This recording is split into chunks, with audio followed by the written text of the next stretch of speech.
Começa agora o programa 20 Minutos com Breno Altman.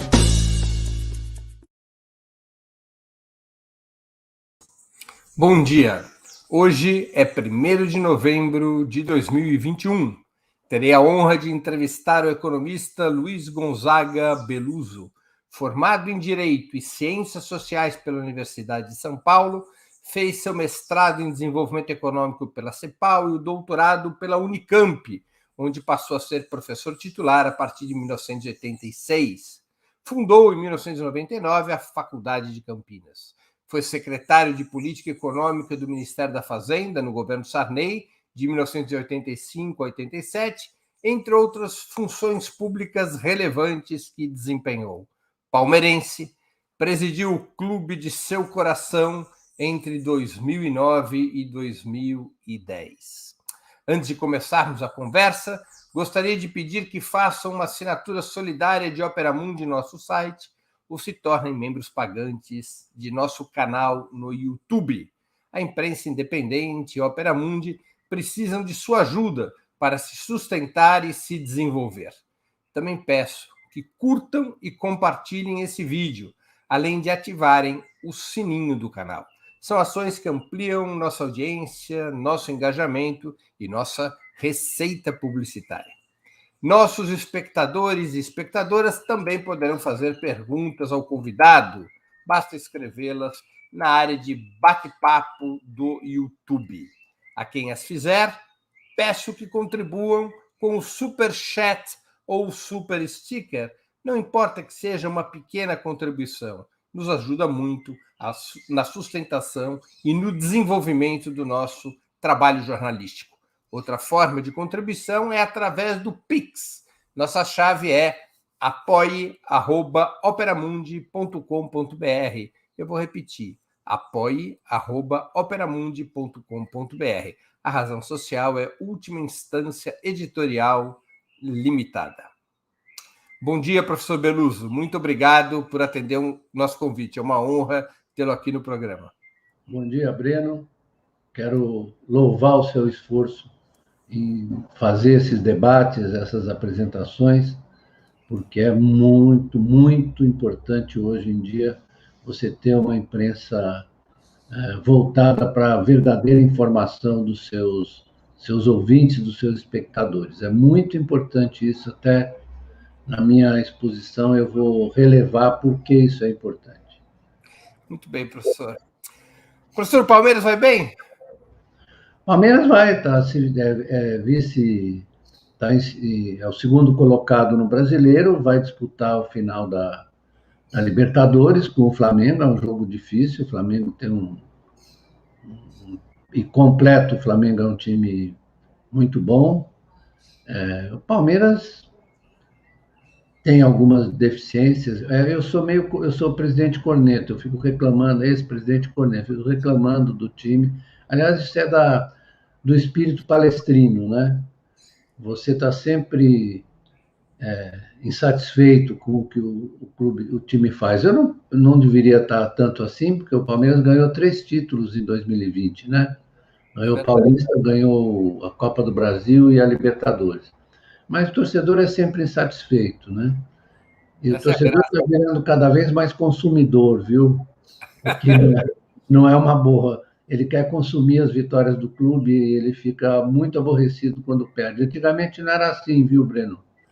A adesão ao clube, o afeto ao clube era muito mais, assim, sem cobranças, né? Sem pedir reciprocidade. Você amava o clube e pronto, acabou, era da sua segunda natureza, né? Agora, você que é santista sabe disso. Não, mas é que quando eu era garoto e comecei a torcer, bem criança, com o Santos não tinha esse problema. Como o Santos ganhava tudo, o torcedor santista era satisfeito por excelência, né? Sim, sim. Então era mais fácil. Professor, Diga. O estado atual da economia brasileira, em sua opinião, representa o fracasso definitivo das ideias neoliberais que vêm se impondo ao país nos últimos 6 anos? Breno, você fez a pergunta de uma maneira correta. porque as concepções que estão guiando a política econômica são completamente completamente inadequadas para tratar dos problemas que a economia. Eu vou falar da economia capitalista no seu conjunto, mas especialmente no Brasil, né? Então, é um desacordo, um desajuste entre o que os conservadores neoliberais pensam e o que você precisa fazer para botar a economia para funcionar, né? Você veja como isso é sério, porque além do Brasil, se você vai olhar, eu estava vendo hoje uma pesquisa de opinião a respeito do Biden, né? O Biden tem 54% de rejeição e as alegações são de que ele está interferindo na economia, tá, né? Isso até é citado um senador republicano que diz que não se pode gastar assim porque a economia do país é como de uma família, né? Isso, aqui no Brasil, depois desse conflito sobre o teto de gastos, né? O teto de gastos é uma aberração, não há nenhuma justificativa histórica e teórica para isso, né? Isso é uma simplificação absurda, né? Do ponto de vista do papel que tem o gasto público, o gasto privado, etc., no impulsionamento da economia, né? Isso é uma coisa anacrônica e é o que a única vantagem do teto de gastos é que ele é rompido assim frequentemente. Você rompe o teto de gastos o tempo inteiro. É como diz meu amigo José Francisco Gonçalves, que é economista do Banco Fator e foi meu aluno na Unicamp. Ele diz: é um engano que eu gosto. Você, na verdade, reafirma sua crença no teto de gastos e rompe o tempo inteiro, porque não é possível você executar essas regras que estão implícitas no teto de gastos. Mas, fundamentalmente, o que me deixa um pouco assustado é que, vamos supor que o Bolsonaro perca a eleição, mas a visão do establishment brasileiro a respeito da economia é totalmente anacrônica. É só você olhar a entrevista do André Esteves. O que é aquilo? Aquilo é a visão de uma pessoa do mercado financeiro, né, que tem muito poder no Brasil e no mundo, né? Aliás, as indicações dos livros que eu fiz para o final são todos livros que, desde sempre, tratam dessas transformações do capitalismo contemporâneo e das visões. Só que as políticas que decorrem das visões, elas não conseguem resolver os problemas que o país tem que resolver, né? Vejam, a imprensa, tem muito amigo meu que é da grande imprensa que fica chateado quando eu digo isso, mas eu não estou fazendo uma crítica pessoal, eu estou dizendo que as opiniões que são exaradas na imprensa brasileira, sob o comando dos patrões, que, na verdade, estão submetidos também a fundos, aos bancos, etc., eles só repetem essas banalidades.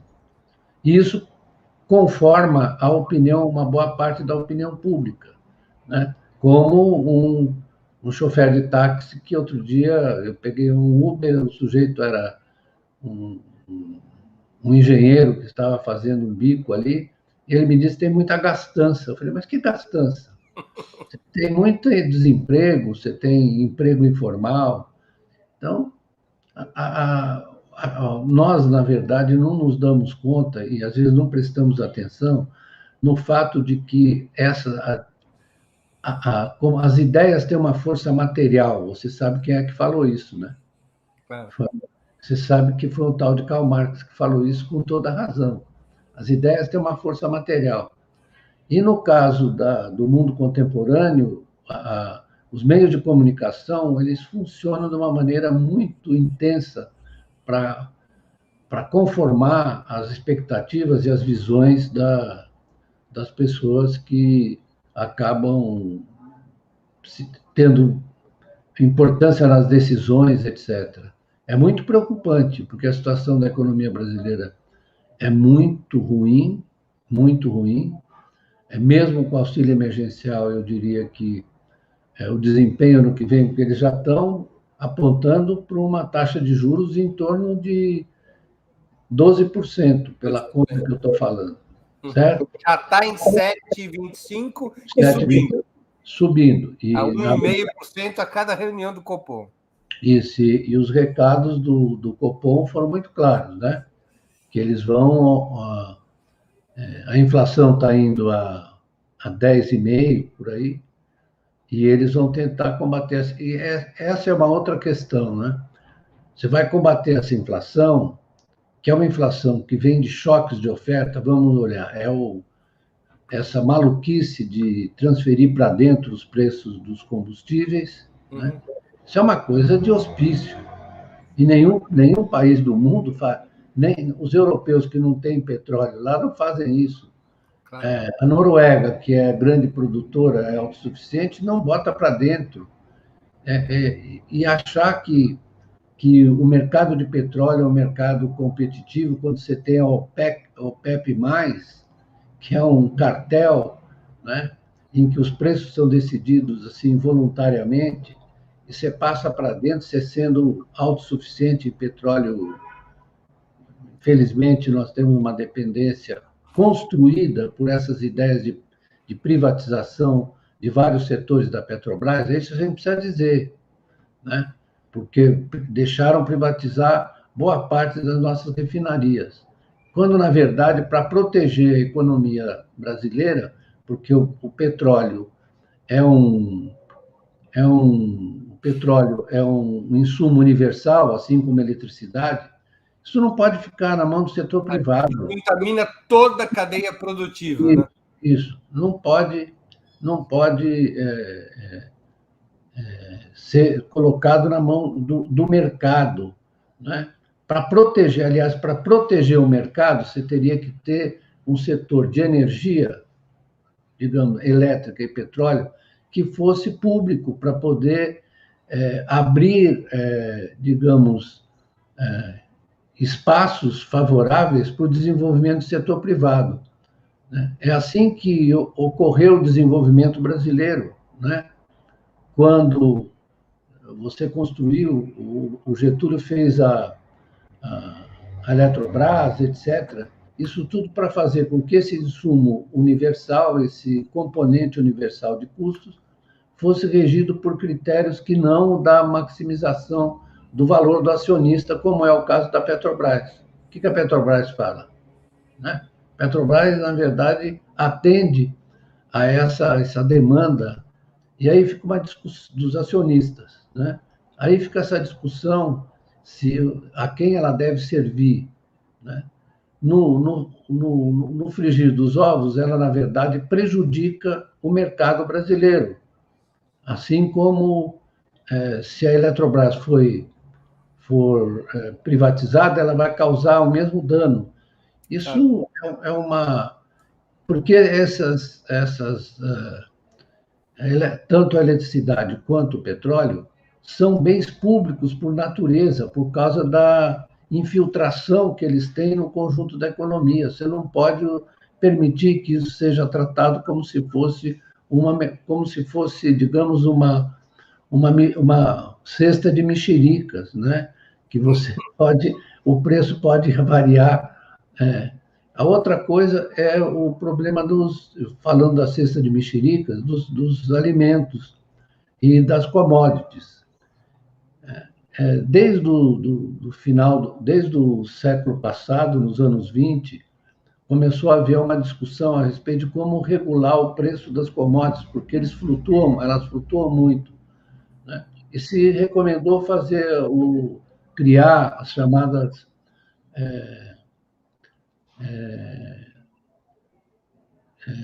como é que se diz, esses sistemas de regulação de preços, né? Como os fundos para regular preços. Isso Keynes falou em 1930, né? Falou, olha, precisa regular isso, e levou para Bretton Woods. E nós abandonamos completamente a ideia dos estoques reguladores. Abandonamos. O Nós Brasil tínhamos... hoje não tem estoque regulador de alimentos. Então, não tem estoque regulador. E aí, as flutuações de preço, que são naturais, as flutuações são danosas para os produtores e para os consumidores, porque às vezes você tem ciclos de queda de preços violenta, né? E isso prejudica os produtores. Então, isso foi abandonado E o pela... agronegócio trouxe para alguns dos alimentos que são commodities a margem de lucro cambial, né? Sim, na verdade, eles operam nos mercados futuros, certo? E esses mercados futuros, a Bolsa de Chicago, nesses mercados futuros, o que acontece? O preço futuro, que se transformou num preço, digamos, financeiro, foi financiarizado, eles afetam os preços praticados hoje, né? Então, como todo ativo financeiro, o preço de hoje decorre de uma antecipação que você faz a respeito do preço futuro. E isso estabeleceu uma instabilidade ainda maior para os preços das commodities. Não é só a demanda corrente que determina o preço, é também as operações nos mercados, nas bolsas de futuros, né? Eu falei a Bolsa de Chicago, mas tem outras bolsas do mundo. As bolsas de futuros é que determinam os preços. Eu já escrevi 500 artigos na Carta Capital sobre isso, que vem lá dos anos 20, todo mundo percebeu como é que era. O Keynes recomendou em Bretton Woods que se fizesse o Commodity Control, que eles chamavam, né? Ou seja, estoques reguladores para impedir que esses preços causassem instabilidade num sistema que já é tendencialmente instável, né? Professor, o ex-presidente Lula várias vezes já repetiu que nunca o capital ganhou tanto dinheiro quanto nos governos petistas. Se é assim, por que os grandes capitalistas aderem a essas ideias neoliberais e avalizaram tanto o golpe de 2016 quanto a prisão do próprio Lula, além de apoiarem Bolsonaro em 2018 e de tudo fazerem, ficou claro na entrevista do André Esteves, para buscar o que se chama de uma terceira via para 2022. Essa adesão dos grandes capitalistas ao neoliberalismo é pura ideologia ou representa um programa que interessa aos grupos hegemônicos do capitalismo brasileiro? Breno, eu ontem mesmo conversando com os meus amigos que me inquiriam a respeito dessa mesma questão, né? Eu recorri a um exemplo histórico, né? Para tentar avaliar o que move essas camadas sociais a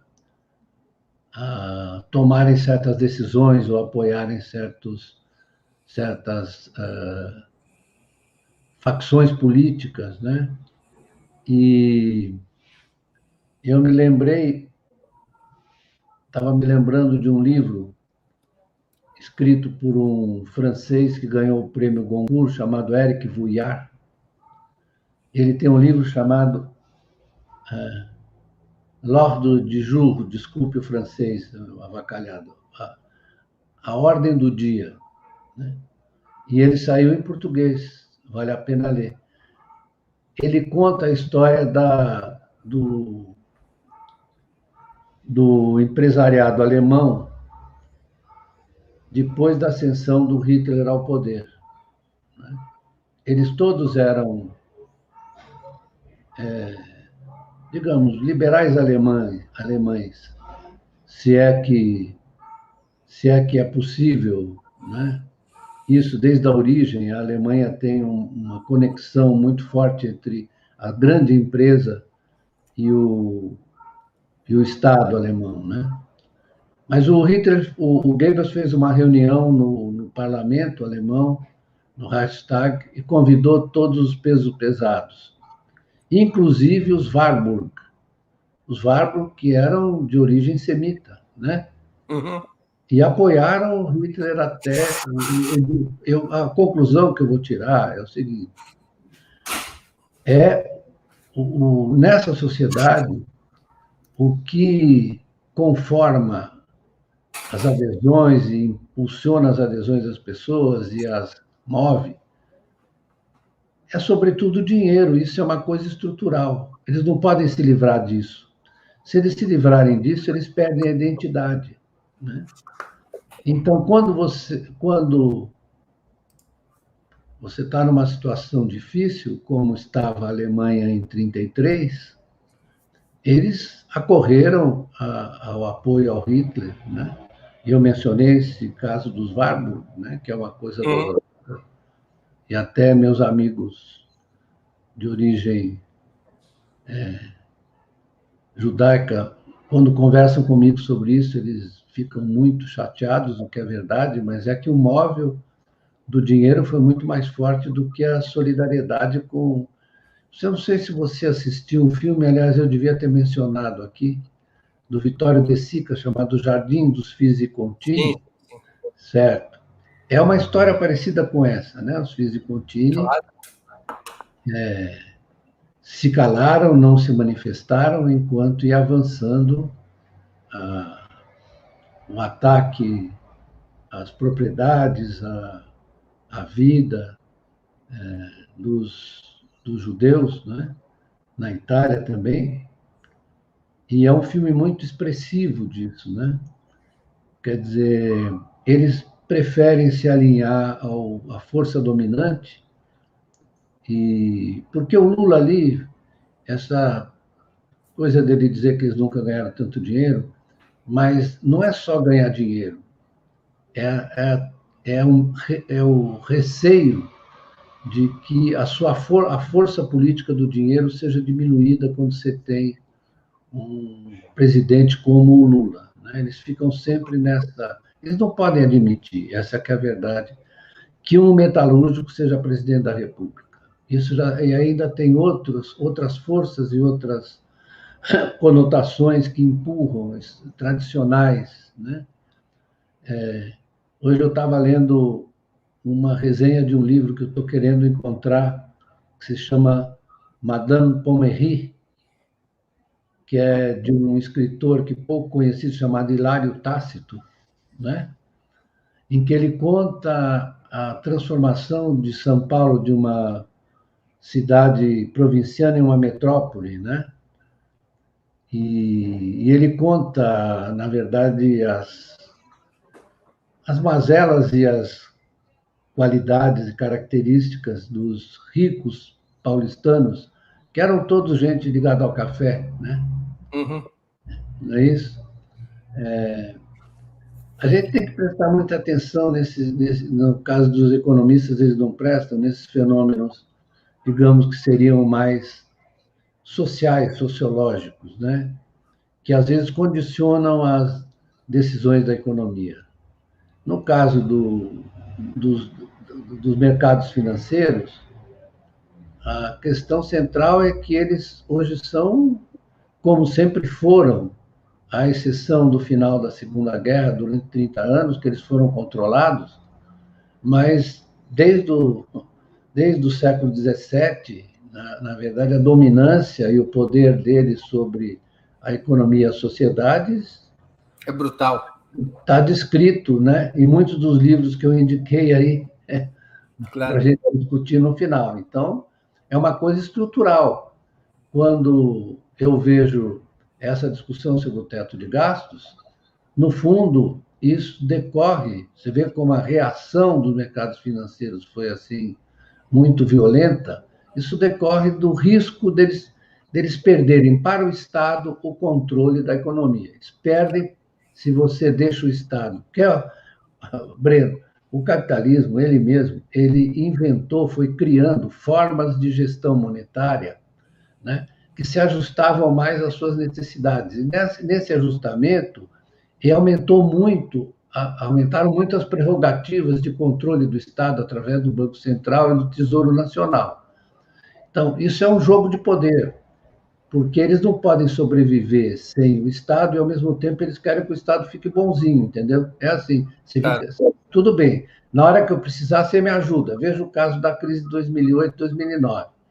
O Estado saiu em desbragada carreira para proteger, né? Quando eu precisar, você me ajuda, mas quando eu estiver na minha, você fica bonzinho aí, não precisa fazer política social, deixa os pobres se viram, eles vão conquistar os seus direitos, os seus postos de trabalho de acordo com o mercado, né? Então, não é isso? Você fica bonzinho, não faz nada, não... Como eles dizem, mas... É a história da socialização dos prejuízos e a privatização dos lucros, é a relação que o capital... Exatamente. E é engraçado você ver eles dizendo assim, olha, se você furar o teto de gastos, se a inflação subir, porque a natureza dessa inflação é completamente diferente. Aliás, todo mundo no resto do mundo está escrevendo, menos os economistas brasileiros que falam essas barbaridades, né? Mas, enfim, porque aí você tinha que ter uma espécie de mecanismo de controle, como a gente estava discutindo, no caso da Petrobras, no caso das commodities, etc., né? Você tinha que ter mecanismos de controle que não é a taxa de juros, né? Mas eles querem... A verdade é a seguinte, o que é fundamentalmente o neoliberalismo? O neoliberalismo é o seguinte, é o Estado funcione para nós. Nós não queremos que eles funcionem para os outros. Então, o que vai acontecer? O Estado vai gastar, aí é a conexão da dominância fiscal, que eles chamam. Então, vai gastar, vai, na verdade, fazer com que a taxa de juros suba, e aí os pobres vão ficar mais pobres. Então, não dá dinheiro para eles, não. Não dá dinheiro para eles, não. Deixa eles aí na deles, né? Senão, você vai danar ainda mais a vida deles, porque vem a inflação, com o gasto social, vem a inflação, e aí o prejuízo dos mais pobres vai ser maior. Essa é a lógica deles.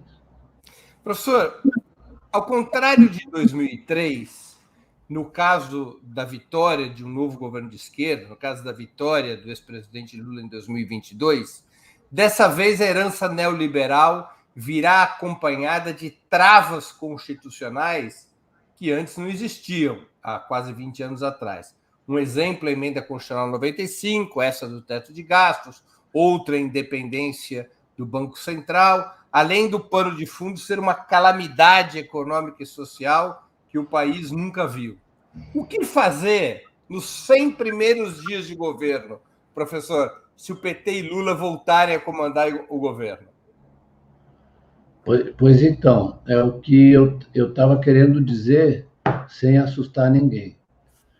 Fundamental seria o Lula montar uma bancada no Congresso muito alinhada, ou mais alinhada a ele, para ele poder passar as verdadeiras reformas que são necessárias, né?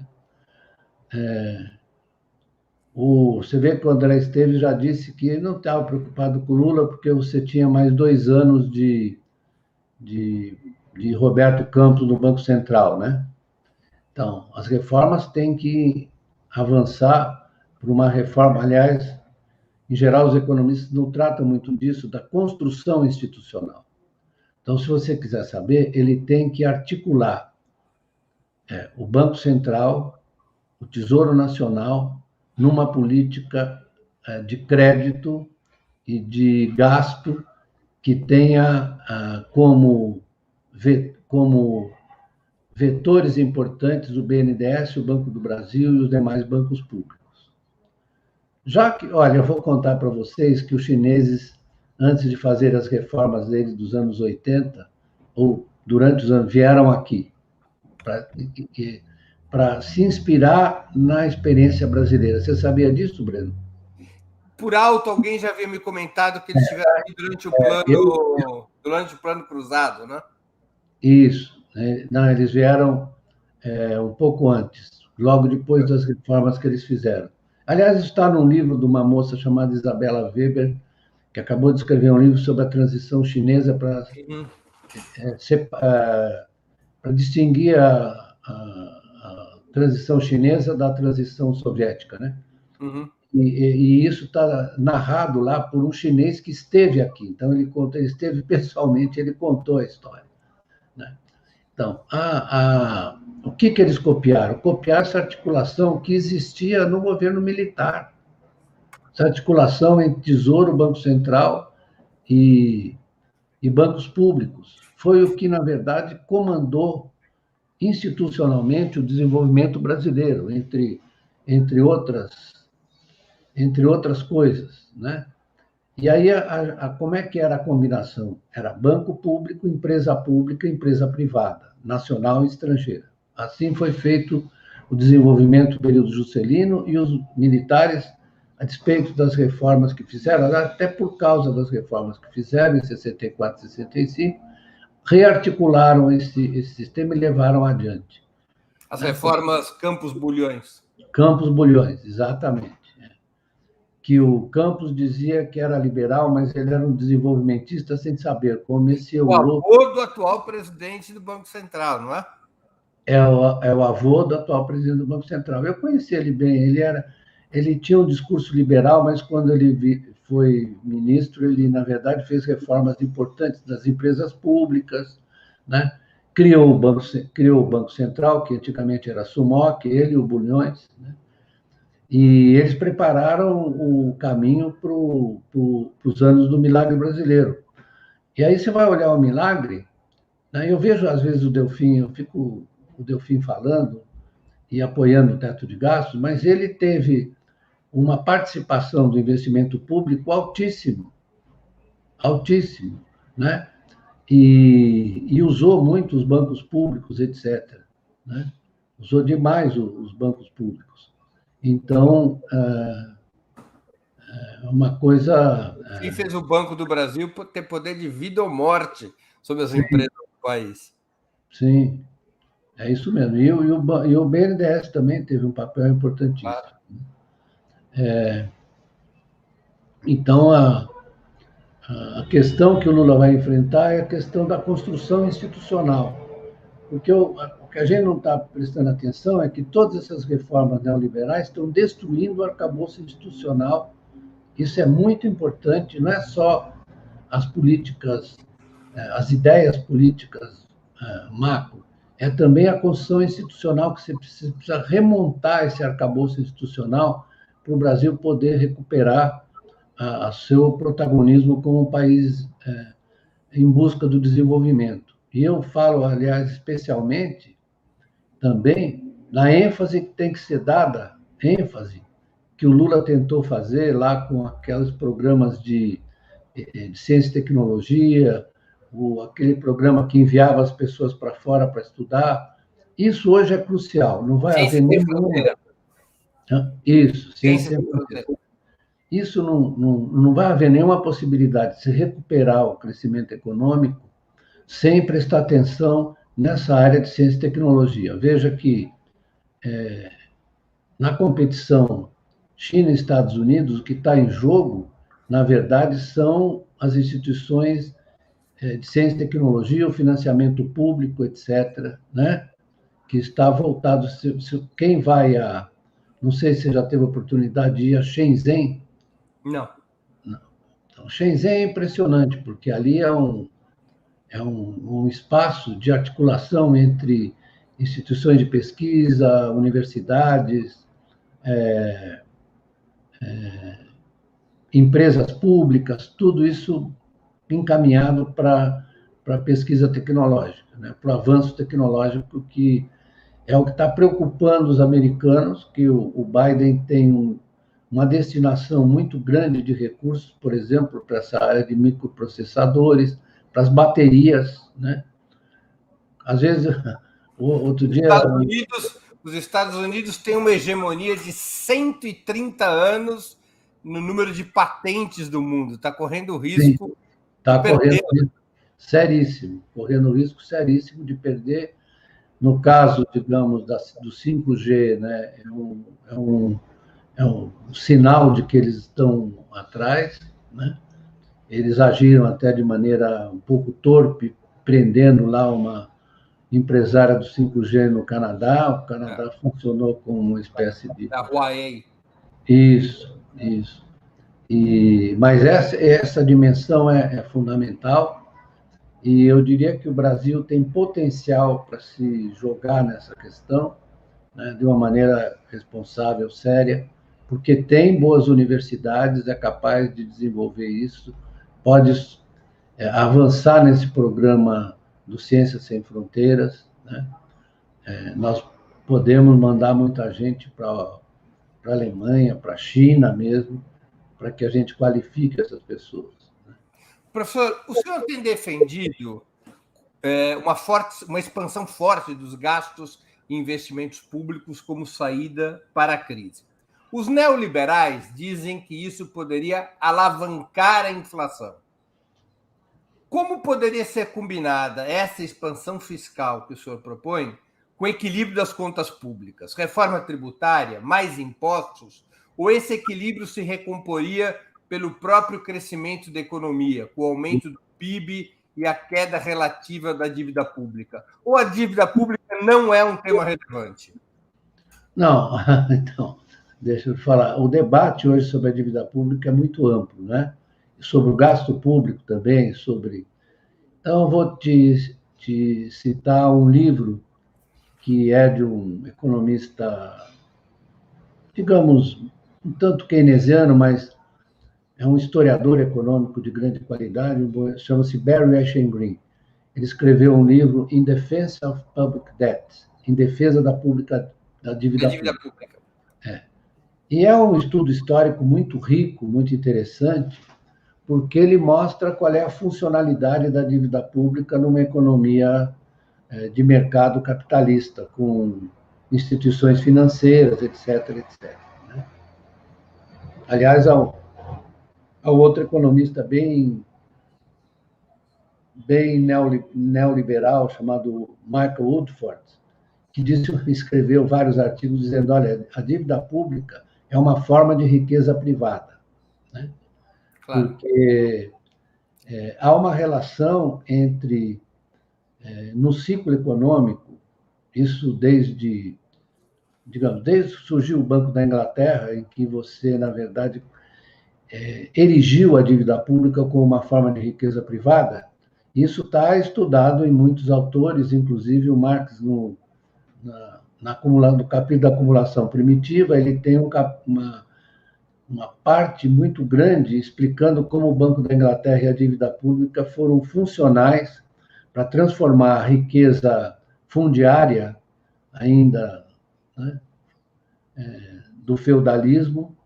Ao mesmo tempo, se liberava os trabalhadores para se tornarem trabalhadores livres, né, livres para contratar, para serem contratados pelos capitalistas. Ao mesmo tempo, ele explicava como a dívida pública foi importante para a Revolução Industrial, na medida em que ela monetizou a riqueza, transformou a riqueza em riqueza monetária, né? Então, ele disse o seguinte, quanto maior a dívida pública, mais rico era o Estado nacional. Ele falou isso, com razão, né? Então, o que houve, na verdade, foi um apequenamento do pensamento sobre dívida pública, o que suscitou vários estudos interessantes de vários economistas de várias tendências, e numa delas tem um estudo muito importante que eu cito, eu não queria falar disso, porque a gente não deve fazer propaganda em interesse próprio. No meu livro, O Dinheiro, que acabou de sair, eu cito esses estudos e faço uma avaliação muito cuidadosa deles. Então, você tem o seguinte movimento no capitalismo, economia monetária, financeira, etc. É que nos períodos que é uma economia movida a crédito, eu tenho que movida a crédito, né? Então, o dinheiro entra no sistema através da emissão pelos bancos privados como representantes privados do dinheiro universal, que é administrado pelo Estado, mas é executado pelos bancos privados. Que são os que dão crédito, né? E são os que dão crédito, criam moeda, né? Então, o estudo, desde 1870, que foi feito por um economista, 4 economistas muito importantes, mostram que o que é óbvio, numa economia monetária capitalista, em que o dinheiro é criado pelo crédito, e o crédito cria relações de dívida, títulos de dívida que são negociados no mercado, né? O crescimento das economias deixa um rastro de títulos de dívida, de direitos de propriedade, que são as ações. Na medida que vai crescendo, você vai criando esse estoque de ativos, né, que são avaliados diariamente nos mercados. E esses mercados têm como lastro, como sempre tiveram, a dívida pública. Então, o que acontece, o que eles demonstram é o seguinte, que nos períodos de expansão da economia, quando a economia está crescendo e as pessoas estão otimistas, então, o que cresce é a dívida privada. E a dívida pública cresce. As pessoas tomam mais recursos nos bancos para ampliar seus negócios, ou para ampliar suas casas, ou para adquirir bens. Sim, ou para comprar ativos também. Para comprar ativos, claro. Comprar ativos também. Então, o crédito privado sobe e a avaliação dos títulos que representam a riqueza, porque a riqueza parece que ela está encarnada nesses títulos, você não tem outro jeito de você encarnar a riqueza, né? Numa economia monetária e financeira, e esses papéis têm bom desempenho, né? Até havia alguns momentos, por exemplo, no pós-guerra, em que a valorização das bolsas estava acoplada ao crescimento da economia, da renda, do emprego, da riqueza privada, de gente muito rica, gente remediada, etc., né? O que aconteceu na Europa, nos Estados Unidos, no imediato pós-guerra. E aí o que ocorre é o seguinte, quando você tem crise, e em geral as crises são determinadas pelas virtudes de um sistema que cria moeda pelo endividamento, pelas virtudes, porque é o seguinte, as pessoas não gostam de contradição, e a contradição não é ruim, a contradição mostra o movimento. Então, as crises ocorrem quando você tem, na verdade, um descompasso muito sério na criação de moeda em relação aos desejos dos investidores que param de investir por alguma razão, né? E a crise ocorre. Nesse momento, os mercados financeiros não são capazes de precificar os ativos, você produz a indiferenciação, não tem o ativo melhor do ativo pior, o mais longo do mais curto, vai tudo para baixo. É o problema da indiferenciação. Então, nesse momento, essa função de estabilizador e de garantidor do Estado é reafirmada de uma maneira, às vezes, até brutal. Então, a dívida pública tem que ser emitida para defender os portfólios privados, porque o que acontece no setor privado é que todo mundo quer vender os papéis e ninguém quer comprar. E a dívida pública funciona como um garantidor. É isso que mostram os estudos. Então, esse apavoramento com a dívida pública, isso é um negócio de um primitivismo, de uma burrice, certo? De um negócio que me entristece muito, porque eu estava vendo a declaração do tal de senador americano. Quer dizer, na verdade, também o pessoal fica admirando. Os americanos republicanos são tão atrasados quanto os conservadores brasileiros. São da mesma burrice, da mesma estupidez, né? Eu falei no começo que, na verdade, o dinheiro acaba comandando tudo. Sim, mas acontece que, junto com isso, e não são excludentes, junto com essa tendência de colocar o dinheiro à frente de qualquer coisa, sua riqueza monetária, financeira, seja de qualquer coisa, vem também essa burrice. As coisas não são separáveis. Então, eles dizem coisas do arco da velha, como, por exemplo, isso está embutido, que a dívida que o governo faz hoje vai comprometer as gerações futuras. E você não vê o Paulo Guedes repetindo isso toda vez? Uhum. Não existe isso.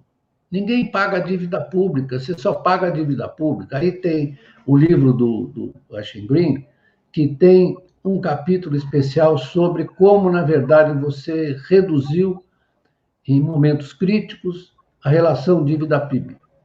pelo controle da taxa de juros e pelo crescimento econômico. Aí é um problema aritmético, ou seja, o denominador cresce... Toda vez que a dívida pública tiver um índice de crescimento menor do que o do crescimento da economia, ela está caindo. Cai. Aliás, recentemente ela caiu aqui por causa até da inflação, né? Claro. Caiu. Agora, é outro instrumento de desvalorização da dívida pública. Exatamente. O Neto, quando aprendeu a usar, não parou nunca mais. Isso, exatamente.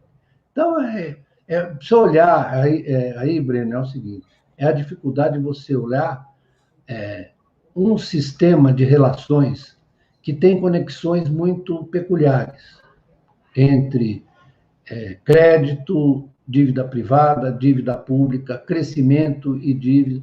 Não existe nenhuma economia no mundo que possa prescindir dessa participação, economia monetária capitalista, que possa prescindir dessa participação da dívida pública como riqueza privada. Não existe, não existe. Agora, eu fico impressionado... Há até um artigo do Lenin que ele, brincando, dizia que havia duas maneiras de acabar com o capitalismo. Uma maneira era a revolução socialista, a outra era liquidar a dívida pública e a dívida privada. Isso. Ele não era bobo, né? Deixava de existir o capitalismo na mesma hora. Ele sabia... Esse entre os marxistas era um dos mais lúcidos, tanto que ele quis fazer a NEP, né? Claro, em 20. Quis fazer a NEP logo depois... Essa posição sua sobre a dívida pública, em termos práticos, significa que um novo governo Lula poderia adotar medidas emergenciais potentes de combate à fome, de geração de emprego e de aumento da renda das famílias? Claro, né? Que ele fizesse um programa de gastos e de proteção às famílias mais pobres, que a situação é muito grave, né? Com uma política financeira também muito interessante, porque à medida que... Veja só o que aconteceu, vamos pegar o Brasil. Quanto é que era a dívida pública quando termina o governo Fernando Henrique? Você se lembra? Eu não me lembro o número, acho que era um número de 2 trilhões. 70% do PIB. Em percentuais, 70%. 67 alguma coisa, né? Isso. Ainda bem que você tem problema. 77% do PIB. Quanto é que caiu a dívida pública no período Lula? Quase pela metade, caiu para 37 e pouco. A líquida, né? Estou falando da bruta. A bruta é 50 e pouco. 52. A bruta é 52. Então, ela caiu substancialmente. Caiu por quê? Porque, na verdade, você teve, a despeito das taxas de juros não terem caído tanto, mas a economia cresceu o suficiente para reduzir a relação dívida-PIB. Né? Aí, basicamente, a partir de mecanismos de expansão do mercado interno, a economia cresceu. Sem dúvida, o aumento do salário mínimo, tudo isso aumentou muito a demanda. A pensão básica, isso. O serviço Bolsa Família. Perfeito. Agora, veja aí nós vamos ter que fazer uma coisa muito séria que a gente não pode deixar de fazer. Quando é que começou a dar zebra nesse negócio? Vamos lembrar. Começou a dar zebra porque o mercado, a despeito de todos os anos, até 2014, a exceção de 2014, todos os anos você teve superávit primário. Certo? Em alguns anos, elevado, chegou a 4% do PIB o superávit primário, em alguns anos. Todos os anos você teve superávit primário. Muito bem. Em 2014, você teve um déficit primário de 0,6%, porque a economia veio desacelerando por várias razões, né? Mas ela, em 2014, ainda cresceu 0,5%. Uhum. Né? Então, aí faltou resistência e um pouco de sabedoria, porque o mercado, né, o que se chama o mercado, o pessoal chama hoje de Faria Lima, todo dizendo que era um desastre, que era tudo um desastre. O que é uma mentira sem vergonha dessa gente, eles fazem análise até hoje, assim, dizendo que o governo estava gastando mais. Como estava gastando mais se você tinha superávit primário? Porque eles faziam um modelinho em cima do produto potencial para calcular hiato do produto, etc., que é uma enganação, uma tapeação pseudocientífica, e eles não podiam admitir que o superávit primário se reproduziu durante todo o tempo. Então, o governo não estava gastando mais. Mas como eles usavam esse produto potencial, né, eles diziam que, na verdade, pelo cálculo do produto potencial, ele estava gastando mais do que devia. Só que na economia real, o que ele tinha é superávit primário. A exceção de 2014, que a economia cresceu 0,5%, ou seja, quase nada, e teve um déficit de 0,6%. Aí o que vem? Isso é o que eu queria explicar, que me deixa indignado, porque é a desonestidade intelectual desses Alexandre Schwartzman, desses vagabundos, que, na verdade, falavam isso tudo. E não vou dizer o nome de outro. Esse aí eu vou falar porque eu quase entrei em conflito físico com ele, porque ele era muito sem vergonha. Desculpe eu estar dizendo isso, mas é o que eu sinto. E se ocorrer de novo, nos 79 anos, eu vou para o pau também. Que sujeito sem vergonha. Mas eles todos, eu estou personificando, porque eles todos fizeram a pressão para que, e a Dilma cedeu, aí a gente tem que dizer a verdade, a Dilma cedeu e trouxe o Joaquim Levy. Muito bem, para quanto foi o déficit primário? O que aconteceu com a economia? Ela caiu 3,8% em 2015 e 3,3% em 2016. E o resultado fiscal, qual foi? Foi um déficit de 2,5% do PIB, certo? 2,5% do PIB foi o déficit. Claro. Né? E aí? Na medida em que são abandonadas as políticas de expansão do mercado interno como motor da economia, ao contrário de se ter superávit, o que se tem é déficit, porque o denominador muda para baixo. Mas, Breno, se, na verdade, a economia cai 3,8%, é evidente que você vai ter déficit. Claro. Isso, olha... É aula de matemática de primeiro grau. Isso. E os caras insistem na seguinte teoria, você vê que o PT que destruiu a economia, eles destruíram a economia brasileira com a conivência da minha amiga, minha ex-aluna, mas eu tenho que fazer a crítica da Dilma, que trouxe o Joaquim Levy e que, na verdade, ajudou no impeachment dela. Isso ajudou muito, porque a popularidade dela foi despencando. Né? E isso é um marco, porque nós não tivemos uma recessão, Breno, tivemos uma depressão. Foi uma depressão provocada por uma decisão de política econômica desastrosa. E essa decisão era o quê? Era o que eles vivem dizendo agora, é o ajuste fiscal. Vamos fazer o ajuste fiscal. O ajuste fiscal provocou o desajuste fiscal. E aí a dívida pública começou a subir inexoravelmente, tinha que subir. Protegido da dívida externa, porque o Brasil tinha quase 400 bilhões de reservas, era a hora, em 2014, quando a crise de 2008, 2009 bateu no país, era a hora do Estado entrar pesado e não sair. Sim, claro, exatamente. O Estado estava protegido. Pela primeira vez, em várias situações de crise, o Brasil tinha a proteção das reservas. Nós tínhamos 380 bi, ainda temos, né? Eles andaram usando um pouco mais. Um pouquinho, né? Está em 360. 40 e pouco, 350. 40 e poucos, E, na verdade, não pode mexer nisso, que isso é uma proteção importantíssima para um país que não tem moeda conversível. Né? Eu insisto muito nesse ponto, que as questões externas, frequentemente, são abandonadas e menosprezadas pelos analistas, porque eles sempre atribuem, por exemplo, a desvalorização do real ao risco fiscal. Né? Aí eles fazem esse jogo de amarelinha. Então, né? Sempre é o risco fiscal.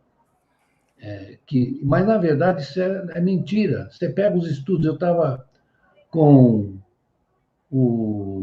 os estudos do FMI recentes, o Global Financial Stability, eu peguei ontem até por coincidência, e eles estão falando exatamente da dívida pública e dos fatores externos que determinam as mudanças na taxa de câmbio e que obrigam a puxadas nas taxas de juros nos países emergentes. Até o FMI sabe disso. E esses economistas brasileiros não falam nada. Né? Por quê? Porque, desde sempre, aliás, seria bom citar vários autores que trataram disso com grande propriedade, a começar com Keynes, né? E continuando com Aschengreen, né? Que mostra quais são as dificuldades dos países que não têm moeda conversível no momento de mudança, por exemplo, das taxas de juros nos Estados Unidos, né? Isso afeta muito a posição dos países emergentes.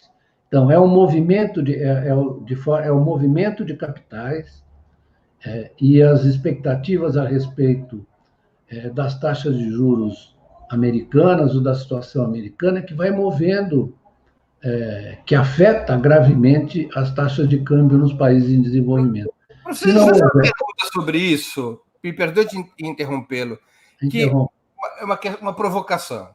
A taxa de juros situada abaixo da inflação por um certo período de tempo, como tem acontecido no Brasil, não acaba forçando a desvalorização do real pela fuga dos capitais financeiros internacionais?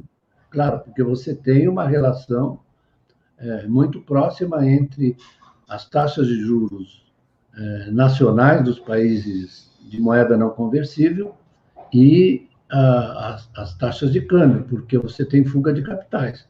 Porque o que ocorre, vamos precisar de que capitais nós estamos falando.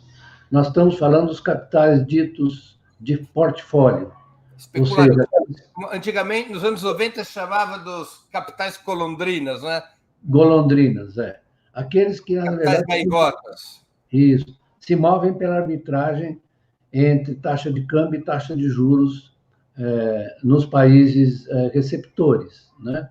Os Estados Unidos não tem problema nenhum com isso, porque o câmbio para eles não significa nada, porque eles têm a moeda reserva. Então, mas no país a moeda universal, mas o exército garante a hegemonia da economia.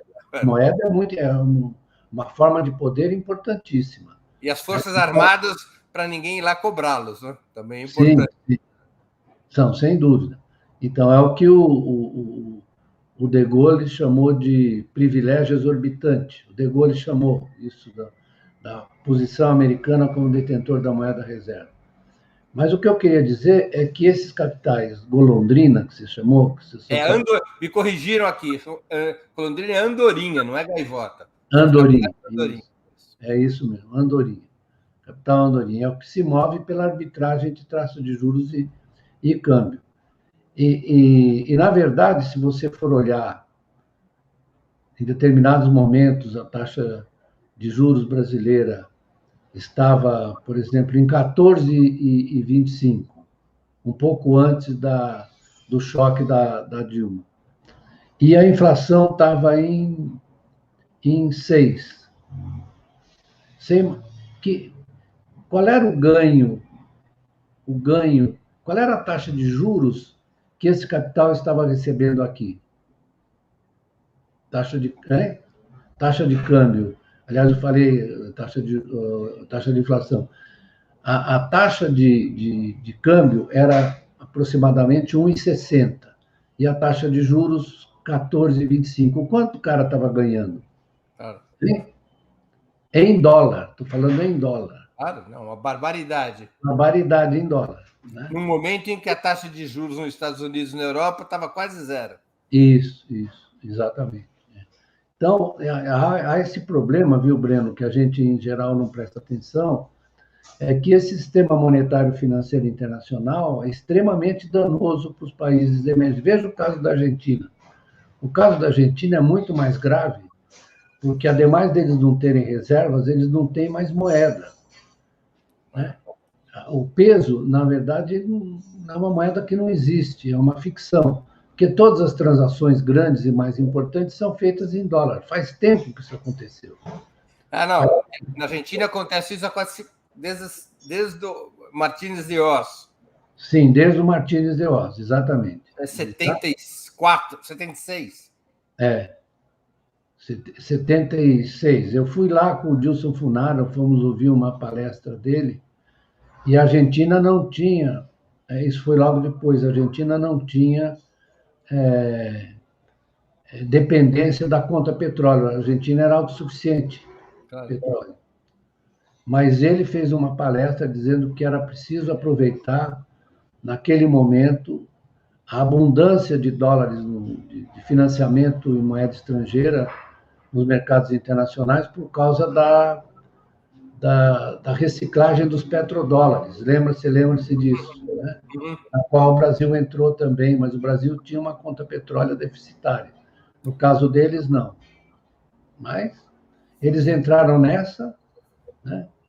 Nunca mais saíram, é um caso dramático, dramático. E quem inventou essa expressão capital golondrina foram eles. Claro. Né? Foram eles. Porque a política do Martins de Oz era atrair esse capital golondrina o tempo todo. Isso. E aí ele danou a Argentina. Liquidou a indústria argentina e até o petróleo argentino. Sim, estropiou tudo. São duas experiências neoliberais em governos autoritários, a Argentina e o Chile. Professor, deixa eu pular para um outro assunto aqui, que tem a ver com o que nós estamos conversando totalmente, mas um outro aspecto. A existência de um sistema oligopolizado bancário e de crédito é uma das explicações que muitos estudiosos dão para essa brutal força do capital financeiro sobre o Estado. O senhor estaria de acordo com Joseph Stiglitz, ex-vice-presidente do Banco Mundial e Prêmio Nobel de Economia, que chegou a propor, ele não é nenhum comunista, portanto, que chegou a propor a estatização das instituições bancárias como única forma de romper com o modelo rentista? Olha, alguma forma de estatização vai ter que haver, porque esse modelo de mercado financeiro, na verdade, mais do que oligopolizado, ele só tem relação com ele mesmo. Ele já não funciona para financiar. Olha, ele já não funciona para financiar o emprego, a criação de novas empresas, emprego e a renda. Não funciona. Ele funciona para ele mesmo. É uma coisa autorreferida. Esse é que é o problema maior. Né? Na pandemia ficou claro isso, né? Então, é isso aí. O governo deu uma série de facilidades e os bancos empossaram o dinheiro. Sim. Na verdade, no mundo inteiro, como é que está funcionando isso? O crescimento das relações intrafinanceiras, ou seja, do crédito intrafinanceiro para você financiar posições nos mercados de ativos, ele cresceu 4 vezes mais do que o crédito destinado ao investimento produtivo. Uhum. Isso é uma das dimensões da financiarização. Acabou de sair uma notícia no Financial Times, que eu apanhei, que a renda, o lucro dos bancos americanos e europeus, em grande medida, foi construído a partir do financiamento de operações de fusões e aquisições. Ou seja, isso é uma outra dimensão do rentismo que às vezes as pessoas não prestam atenção. É você comprar um ativo já existente para tirar uma renda dele.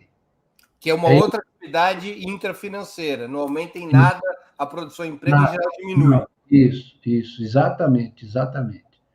Então, é isso que quando as pessoas falam em financiarização, não é só pelo fato de que a riqueza das bolsas financeiras está se valorizando.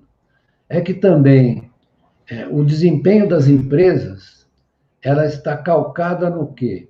Na distribuição de dividendos para os acionistas e na recompra de ações. Se você... Eu vou fazer propaganda do meu livro aqui, Seja à vontade. A Escassez da Abundância Capitalista. Lá tem um capítulo em que eu vou mostrando quais são as dimensões da financiarização. Elas envolvem esse encolhimento do investimento produtivo, né? A recompra, a aquisição de empresas já existentes, a recompra de ações no mercado. Se você for somar para grandes empresas globais, dos anos 90 para cá, a relação entre pagamento de dividendos mais recompra de ações sobre a receita líquida. O que é a receita líquida? Receita operacional, a receita que decorre da produção e venda de coisas, prestação de serviços, etc. Em geral, é superior a 100%. Quando não é 100%, é 80%. Você olha isso, e você não pensa nada, quer dizer, isso é o pessoal diz, é um desarranjo do capitalismo. E eu digo, de maneira provocativa, não, é o capitalismo realizando o seu conceito. Ele está realizando o seu propósito, que é a acumulação de riqueza monetária. Claro. Produzir coisas, dar emprego para as pessoas é só uma forma até que, na verdade, está se tornando um pouco desagradável, né? De você aplicar o seu dinheiro. Não. Professor, eu me lembro de um filme dos anos 80, genial, Other People Money, com o dinheiro dos outros, com aquele ator bem baixinho, Danny DeVito. Danny DeVito. Em que ele era um intermediário, ele comprava as empresas para liquidá-las, para fechá-las, e ao fechar, ele vendia essas empresas no mercado, numa bacia das almas, e gerava riqueza monetária para os donos dos fundos. Mas então, às vezes você tem 3 autores que trataram disso na origem, 3, né? E depois seguiram-se outros que desenvolveram. Um deles é o Marx, que no Capital ele cuida dos 3 volumes. Se você deu um volume, o segundo volume com uma sequência do primeiro e o terceiro, está errado. Você tem que olhar a estrutura que ele constrói ali. E isso termina no quê? Termina no capital fictício. Uhum. Né? O que é o capital fictício? Na verdade, é essa riqueza... monetarizada. Sim, essa riqueza nos títulos, nos papéis, a valorização desses papéis, etc. Mas, quando ele de maneira mais clara, nos Gulundrice, ele vai explicando isso, ele explica de maneira contundente. Contundente. No Capital, ele foi um pouco sistemático, né? Mas nos Gulundrice, ele explica de maneira contundente. Ele diz que, nessa economia, o dinheiro, ao mesmo tempo em que ela facilita o intercâmbio, o dinheiro se separa dele para se tornar um objetivo em si mesmo. Ele é a sua própria negação como instrumento de intercâmbio. Aí tem um negócio hegeliano, mas é muito rico, né? É muito bonito esse trecho dele. E no Capital ele explica sistematicamente a mecânica da coisa, né? A mecânica da coisa. É a dinâmica, a estrutura e a dinâmica da coisa. Uhum. Outro é o Keynes, né? Que perseguiu o que ele chamava a economia monetária da produção. E ele, reiteradamente, ele fala dessa tendência. Ele tem um trecho que eu selecionei outro dia, que está no meu livro sobre ele também, em que ele diz o seguinte, olha, como você tem esses mercados financeiros, eles são muito importantes para viabilizar o financiamento do investimento, mas, ao mesmo tempo, eles tendem a se virar contra isso e se tornar um fim em si mesmos, né? E tem o Schumpeter também. Schumpeter, que era o mais conservador e que chamou os mercados financeiros de éfor. Uhum. Você sabe que o éfor é um personagem da política de Esparta, né? Uhum. Eles, na verdade, é que conformavam o poder em Esparta. É isso que eles explicam. São 3. Né? Esses 3 são fundamentais para a gente entender como funciona essa geringonça. Né? Professor, deixa eu passar aqui para um outro assunto também dentro desse escopo. com o senhor a entrevista poderia durar umas 10 horas pura aula, mas eu infelizmente, às vezes tenho que interromper aqui, a produção já começou a me impressionar. Professor, o Brasil está aceleradamente se transformando em um país agroextrativista e de serviços, com a indústria caindo para um patamar talvez abaixo dos 10% do PIB anual, já em 2021. É possível reverter esse cenário ou o país perdeu o trem da história que poderia levá-lo ao clube das grandes nações industrializadas do planeta? O Brasil já foi o país mais industrializado entre os países em desenvolvimento no final dos anos 70, começo dos 80. Começou a perder essa primazia nos 90, quando resolveu fazer todas as concessões possíveis ao pensamento neoliberal. Isso foi, temos que dizer, obra do incômodo com a crise da dívida externa, as explicações todas, era o consenso de Washington, né?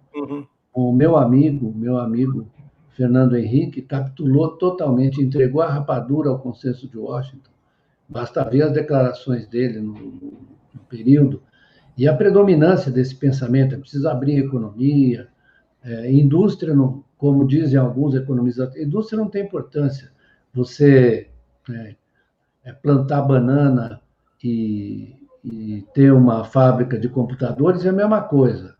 O que importava era atrair fluxo de capital para o Fernando Henrique. Isso, exatamente. E ocorreu essa destruição da indústria brasileira, né, que hoje ocupa uma posição muito baixa, eu diria ridícula mesmo, no conjunto até dos países em desenvolvimento. Está abaixo da Coreia, está abaixo de Taiwan, está abaixo não vou falar da China, mas na nossa participação, por exemplo, na produção manufatureira, que já foi razoavelmente grande, global, hoje em dia não está abaixo de 1%, né? Abaixo de 1%.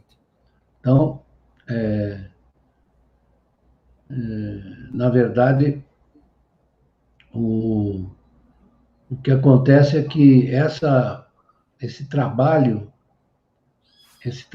de recuperar a indústria brasileira vai ser uma coisa ciclópica. É possível? É possível, sim, porque o Brasil é um país que tem uma população urbana muito grande, né? Seria como perguntar, no final dos 70, início dos 90, se a China poderia se transformar naquilo que se transformou. Se você construir corretamente as instituições e mobilizar essas instituições numa determinada direção, né?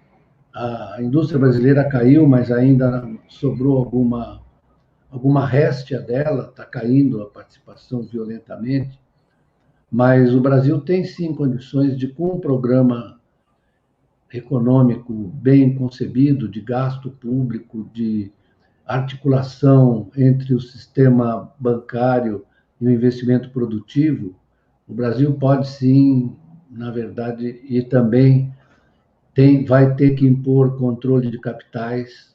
Se deixar esse negócio se movendo, não vai dar certo. A gente vai ser pressionado o tempo inteiro, né? Mas, antes de mais nada, Breno, o que a gente tem que se dar conta é que isso vai depender da ação política na eleição, que a gente consiga vender esse programa, expandir essa base social de apoio a esse programa. Não vai ser uma coisa trivial nem fácil, até porque nós teremos contra nós os propagandistas dessa visão neoliberal, que é o caso do grosso da imprensa brasileira. É só ver as reações deles a qualquer coisa parecida com planejamento, com organização institucional, etc. Né? Professor, o senhor ainda acredita, como era tão presente nas teses nacionais e desenvolvimentistas dos anos 50, 60, 70, que existe uma burguesia interna capaz de se associar a um projeto de crescimento com distribuição de renda e riqueza? Breno, eu tenho uma experiência com o empresariado brasileiro, eu sou bem mais velho que você, né? Então, eu tenho uma experiência com o empresariado brasileiro, aquele que que foi construído nos anos 50 e 60, desde os anos 30, mas sobretudo dos anos 50 e 60. Então, no Fórum Gazeta Mercantil, eu convivi com Cláudio Bardella, com Antônio Hermílio de Moraes, com Paulo Velhinho, com Vilares, etc., todos os assim chamados capitães de indústria, né? E nós escrevemos um documento chamado Documento dos Oito, não sei se você conhece. Lembro, de 78, né? 78, isso. Ainda bem que é bom falar para você que você lembra de tudo. Porque nós escrevemos esse documento, e esse documento é uma preciosidade. Aqui na minha família só se falava dessas coisas, então eu ouvia e aprendia. Então, você sabe que o Documento dos Oito era um documento muito progressista, fazendo um projeto assim de uma economia capitalista muito centrada na indústria, mas ao mesmo tempo pedindo desenvolvimento de programas sociais para reduzir a desigualdade, falando de ciência e tecnologia, etc, etc. Esse período de regressão neoliberal, regressão mesmo, ele destruiu esse empresariado. Destruiu. Agora, nós temos o pessoal do mercado financeiro, que nós já mencionamos aqui, e temos as lideranças empresariais do comércio, como o velho da Van, como o cara das lojas Riachuelo, né? Todos eles, sem nenhum... são da área do comércio, eles estão encarregados de comprar e vender com vantagem, mas produzir não é bem o caso, né? E o agronegócio brutal, como sempre. E o agronegócio, na verdade, isso. Eu tenho dito que eu não vou fazer a crítica do agronegócio brasileiro pelo lado do comportamento dos seus senhores, né? Mas o agronegócio brasileiro é muito avançado do ponto de vista tecnológico, etc. Sim. Mas tem pouca impacto sobre o resto da economia, porque ele gera pouco emprego e também as demandas dele são satisfeitas por importações. Então, nós perdemos essa conexão, seria importante. Não tem nada a ver com o projeto de Brasil. Não precisa nem existir o Brasil. Não, exatamente. Eles estão voltados para fora, né? Porque eles são fornecedores, os maiores fornecedores da China. É só olhar a pauta de exportação brasileira para ver quem é o nosso maior demandante. Eles funcionam como senhores de engenho do século XIX, do ponto de vista cultural. E o Brasil não tem problema. Não. E o Brasil fez um esforço muito grande, mesmo no período militar, para diversificar a sua pauta de exportações. Nós passamos a exportar muitas manufaturas, etc., e fomos perdendo isso, viramos importadores líquidos. O nosso déficit na balança de manufaturas é da ordem de 60, 70 bi por ano. Quando a economia está crescendo, é isso.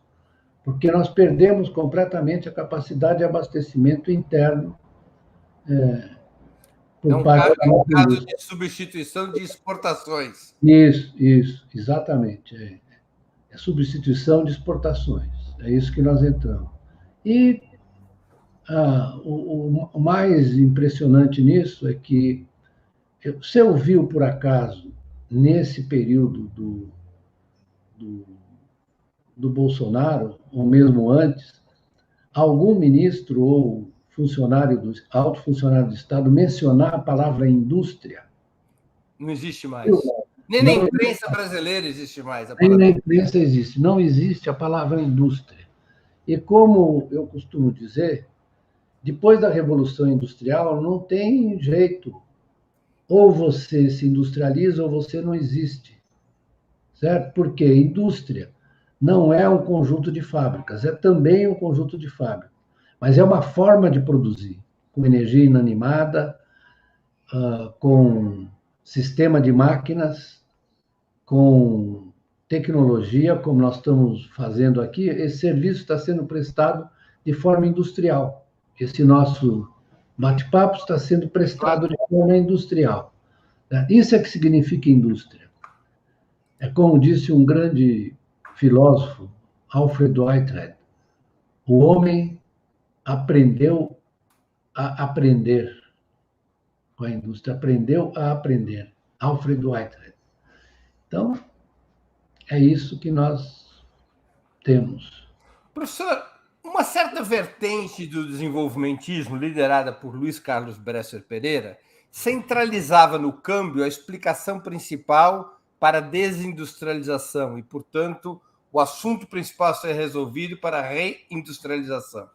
Nos últimos 2 anos, o real se desvalorizou mais de 30%, mas a indústria continua em queda livre sob qualquer critério, especialmente a taxa de investimento privado, enquanto a inflação dispara e o agronegócio ganha cada vez mais dinheiro.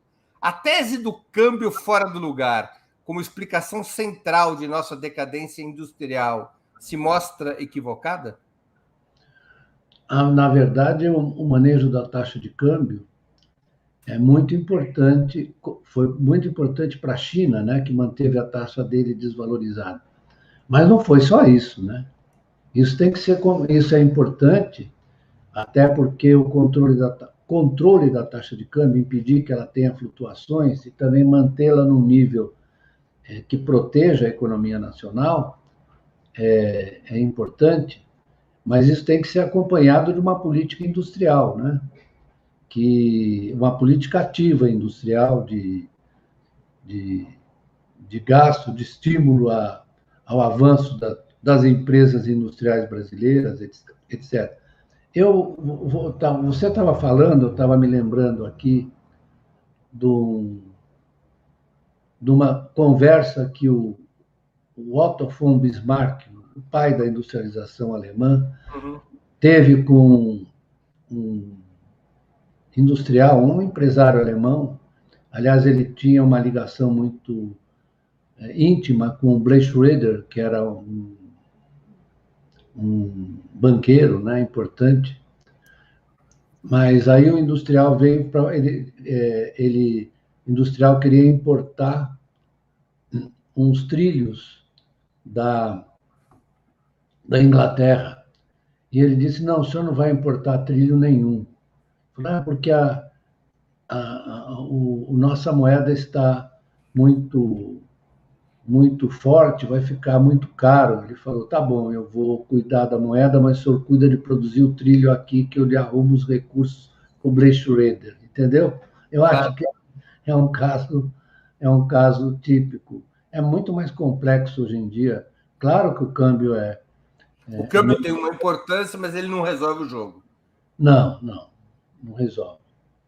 Professor, o principal formulador da teoria marxista da dependência, Rui Mauro Marini, afirmava que havia uma contradição insanável, para resumir, nas minhas próprias palavras, entre o capitalismo periférico e o Estado soberano de bem-estar. Ou seja, que mesmo reformas nos marcos capitalistas que atenuassem a superexploração do trabalho, o monopólio da terra e a dependência externa, sempre colocariam na periferia do sistema, sempre colocariam em xeque o capitalismo e empurrariam a burguesia para derrubar um governo que ousasse ir por esse caminho.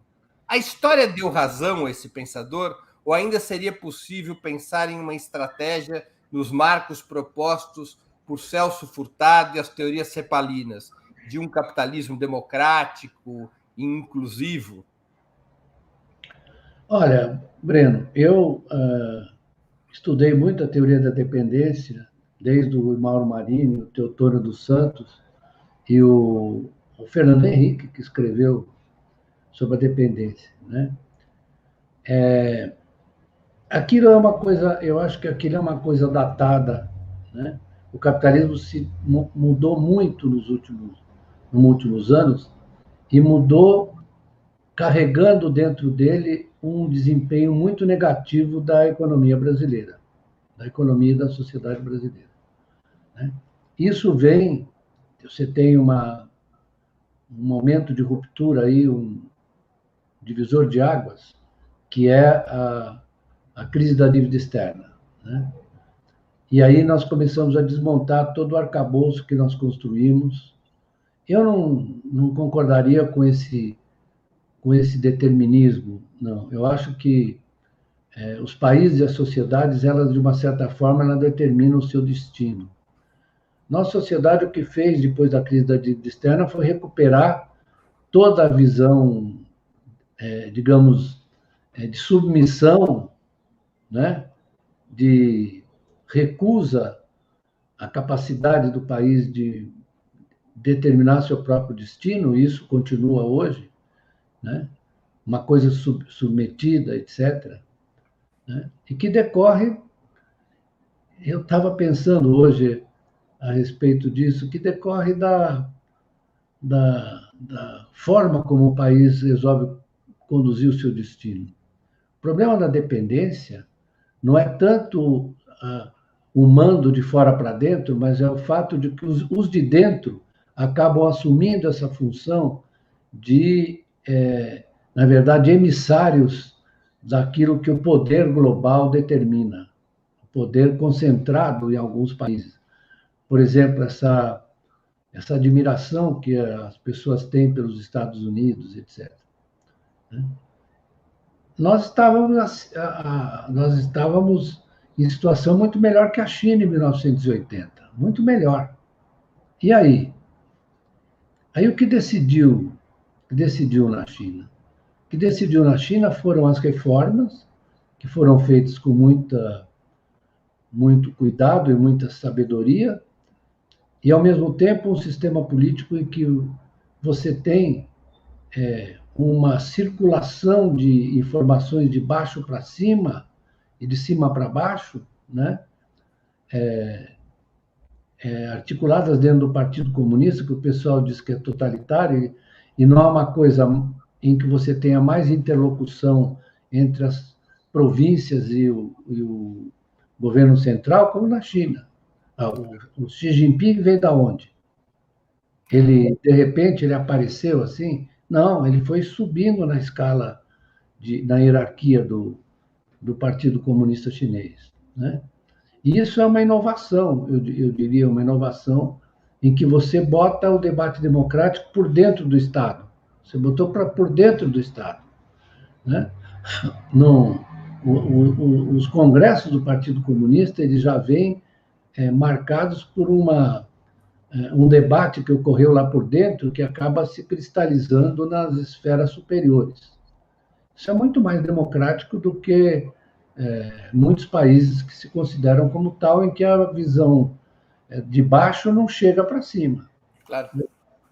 Então, o que aconteceu aqui foi que nós fomos incapazes, nós conduzimos as reformas de modo a ampliar muito o poder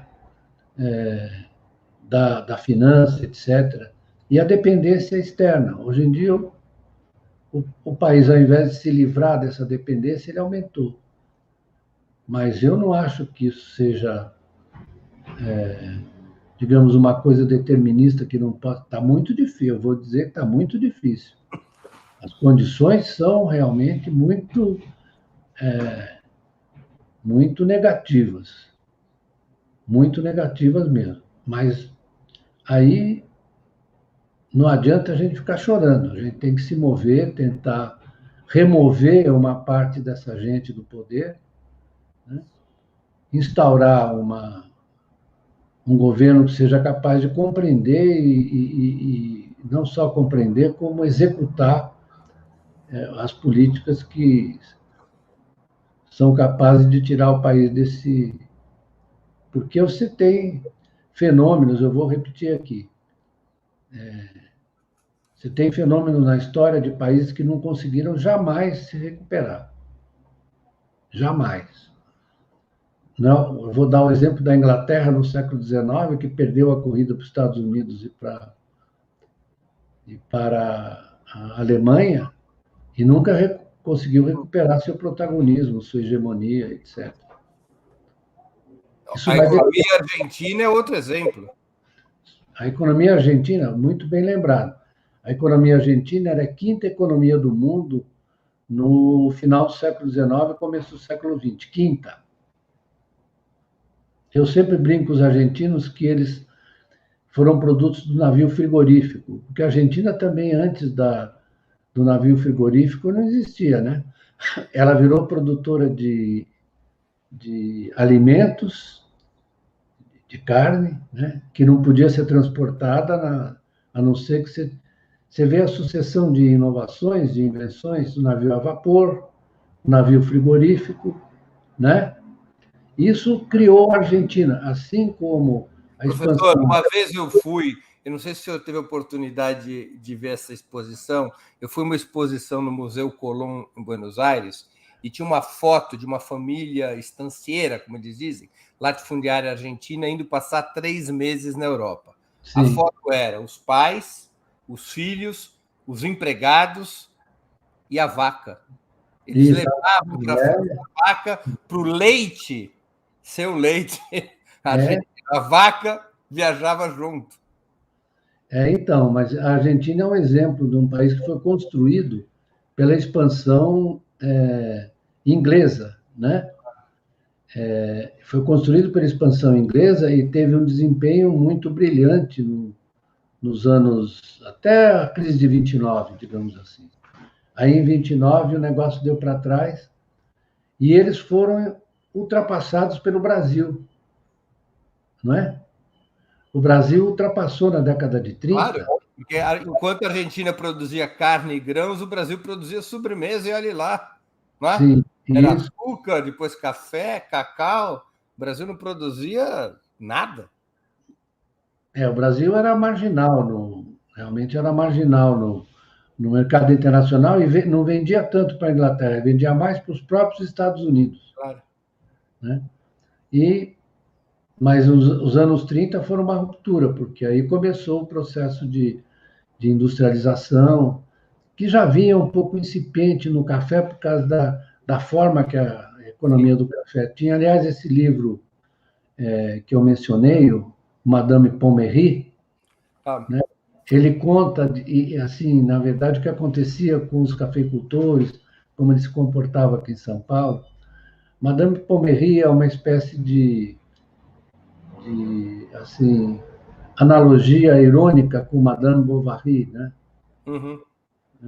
Porque a Madame Bovary era uma senhora que cuidava dos bordéis aqui de São Paulo, né? Uhum. E as famosas que eu ouvia dos meus tios, essas coisas famosas polacas. Vocês não vão achar ruim de eu estar falando isso, né? Isso é sociologia, não é nada. Que era uma coisa assim de uma elite muito europeizada no pior sentido da palavra, né? Pior sentido, porque eles, né? Terrível. O livro é engraçado, mas é terrível ao mesmo tempo. Professor, nas últimas semanas, antigas aulas de Maria da Conceição Tavares têm viralizado nas redes sociais. Qual é o papel dessa eminente professora no pensamento econômico brasileiro? Ela é muito importante, né? Eu sou suspeito para falar, porque eu escrevi muita coisa com ela, né? Nós demos cursos juntos, etc. Ela é muito minha amiga, faz tempo que eu não falo com ela, porque ela se mudou. Mas o que eu percebi nas redes é que eles começaram a se... Porque ela era muito engraçada, né? Ela era muito espontânea, falava de uma maneira agressiva, e as pessoas, ela às vezes xingava as pessoas, mas ela não estava xingando as pessoas, ela brigava com as ideias. ela brigava com as ideias. Eu escrevi muita coisa com ela, e a gente brigava o tempo inteiro, porque ela se indispunha com uma determinada ideia, depois ela voltava, aceitava ou não aceitava, mas é uma forma de conhecimento, dela aprender e dela se colocar as questões, né? Era uma forma dela poder investigar de uma maneira mais profunda. Eu escrevi um monte de artigo com ela, uma porção, né? Demos cursos juntos. E ela era uma figura realmente, como professora, muito engraçada, né? Porque os alunos iam fazer seminário, diziam besteira, ela entrava de sola, falava palavrão no meio, mas era uma pessoa assim de uma força intelectual e moral, né? Eu, quando fui fazer minha tese sobre valor e capitalismo, ela brigou comigo, depois ela se tornou uma companheira enorme na discussão da tese, né? Ela disse: você vai fazer uma tese sobre valor. Aí ela se convenceu que era importante, que era um dos fundamentos da economia. Ela é uma pessoa fantástica, vai deixar uma... E eu fico impressionado pelo,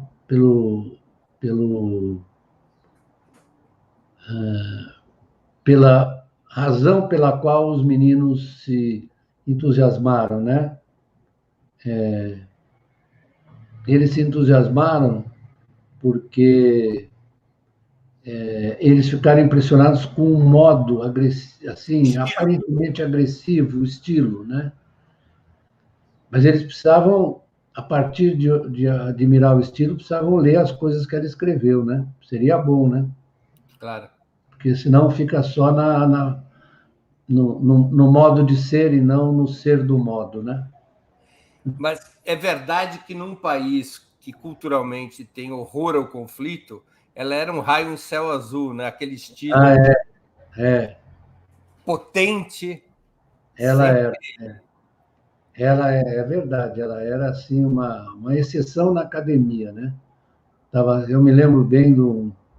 Porque o Brasil tem uma certa cultura, inclusive na esquerda, de que, pelo menos nas últimas décadas, de que brigar é feio. É. Brigar, não, tem que ser tudo cordato, tudo maneiro, tudo meio cirandeiro, meio namastê, como se diz hoje. Mas no nosso caso, na Unicamp, a gente brigava muito. Mas a briga não era pessoal, a briga era... Por ideias. Professor, nós estamos chegando no fim dessa entrevista, que poderia se desdobrar em muitas horas, mas eu não posso abusar do seu tempo. E eu queria fazer duas perguntas que eu sempre faço aos convidados quando a gente está concluindo a conversa. Primeiro, qual livro ou livros o senhor gostaria de sugerir aos nossos espectadores? E qual filme ou série poderia indicar a quem nos acompanha? Olha, eu sugeri vários livros aí, né? Então, eu sugeri vários livros, todos eles ligados a essa transformação recente do capitalismo, né? O que eu indicaria, assim, de uma maneira mais enfática, é o livro do Barry Shane Green, chamado In Defense of Public Debt. Eu estou vendo que isso, ela botou aí. Ela botou o livro aí. Ainda não tem tradução em português. Ainda não. O outro que eu sugeri foi o livro do Minsky. Não sei, ela pegou o livro aí, Estabilizando uma Economia Instável. Esse é um livro muito importante. É um livro mais antigo, muito importante. Eu recomendo vivamente um livro de um economista francês que foi alto funcionário do Banco da França e que escreveu recentemente um livro que é fundamental para compreender as transformações dos mercados financeiros. Chama-se Eric Monet, não sei se isso, Controlling Credit. Será que tem algum parentesco com o pintor? Certamente, ele deve, eu não sei qual é o parentesco, mas ele também é um pintor de Eu vou pedir para a economia. professora deixar mais tempo o livro na tela para as pessoas poderem anotar. Controlling Credit, Central Banking and the Planned Economy in Post-War France. Perfeito. Esse é um livro realmente sensacional, que ele conta a história da transformação dos mercados financeiros, né? Conta a história, e é muito importante para a gente se informar. Inclusive para saber que independência do Banco Central é uma coisa que existe só depois que os mercados financeiros começaram a mandar no Banco Central. Nesse período aí, quem mandava era a sociedade, era o Estado. Esse livro é muito valioso, né? Tá O filme, os livros eu vou deixar assim, o filme que eu recomendo, né, é um filme do italiano, não sei se vocês viram, é o filme mais recente. Eu recomendei vários filmes ali, inclusive o satírico do Fellini, né? Que eu considero uma obra-prima aí, satírico. Não percam, porque vocês vão assistir um filme maravilhoso sobre o declínio de uma sociedade, que é o fim, porque o satírico é o fim da sociedade romana, é o declínio, a decadência. E depois desse, eu sugiro o filme do Luchino Visconti. Vocês gostam do Visconti? Você gosta? Eu gosto. É um filme que se chama... que eu acho maravilhoso, né? Que é um filme sobre uma família alemã no período do nazismo, família rica alemã. Os Deuses Malditos. Deuses Malditos. Esse filme também é... E é um filme com grandes atores, né? Grandes atores. Ingrid Thulin, o Helmut Berger, o Dick Bogart, que casa com a Ingrid Thulin, né? E o casamento é uma beleza, porque o casamento é assim um exemplo é uma síntese do momento social em que eles estão vivendo. É um filme imperdível. E o terceiro é As Confissões do Roberto Andó. Vamos ver se era As Confissões. Esse filme, você assistiu esse filme? Não assisti. Esse nem sabia da existência. É recente, e ele trata de uma reunião de ministros de Finanças e da Fazenda, juntamente com o diretor-gerente do FMI. É imperdível. Esse filme tem que ver, porque ele reflete exatamente a questão dos poderes nas sociedades, né? E o Roberto Andó é acusado de não querer revelar a confissão do diretor do Fundo Monetário, que é o Daniel Oteo, que é um grande ator, né? Ele não quer revelar e ele é constrangido a participar de uma reunião em que ele se recusa a revelar a confissão. E aí aparece como numa tela, eles fazem essa reunião com a presença externa, parece uma tela, uma diretora da Goldman Sachs, que é quem manda no pedaço mesmo. Certo? Vale a pena ver as confissões do Roberto Andó. Bacana. Muito bem. Mais alguma indicação, professor? Eu tenho muitas, né? Eu já indiquei os quatro, tá bem. Os três fundadores da economia que estuda o capitalismo, já indiquei. Os livros vocês conhecem tão bem quanto eu, né? E aí, no caso dos livros mais recentes, eu sugiro esses três. Muito que bem.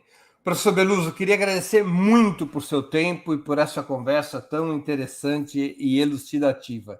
Obrigado pela oportunidade que o senhor deu aos nossos espectadores e espectadoras e a mim mesmo. Não, um abraço para você. Nós somos velhos companheiros, né? Mesmo à distância, nós partilhamos muitas ideias, às vezes divergimos, né? É verdade. Que é bom, a divergência faz bem, viu? Porque aí você começa a desconfiar que você não sabe tudo, isso é uma condição para você saber alguma coisa, né? Verdade, professor. Muito obrigado. Um grande abraço para você. Grande abraço, professor. Para vocês todos. Tchau. Encerramos assim mais uma edição do programa 20 Minutos. Nós voltaremos a nos ver amanhã, terça-feira, 2 de novembro, às 11 horas, com outra edição do programa 20 Minutos Análise. O tema da exposição: quem enfrentará Lula? Vou abordar a profunda crise entre os partidos políticos e outras agências da burguesia, fragmentados e indecisos sobre o caminho a seguir para impedir que Lula seja a grande expressão do antibolsonarismo, elegendo-se presidente da República em 2022. Obrigado pela audiência de hoje, especialmente aos que contribuíram com Superchat, Super Sticker, ou fazendo assinatura do nosso canal, ou via Pix. Até amanhã e um grande abraço. Para assistir novamente esse programa e a outras edições dos programas 20 Minutos, se inscreva no canal do Opera Mundi no YouTube. Curta e compartilhe nossos vídeos, deixe seus comentários. O jornalismo de Opera Mundi é mantido com o seu apoio. Faça uma assinatura solidária em www.operamundi.com.br. Com um pequeno valor mensal, você nos ajuda no desenvolvimento de um jornalismo independente e de qualidade. Obrigado pela audiência e até a próxima.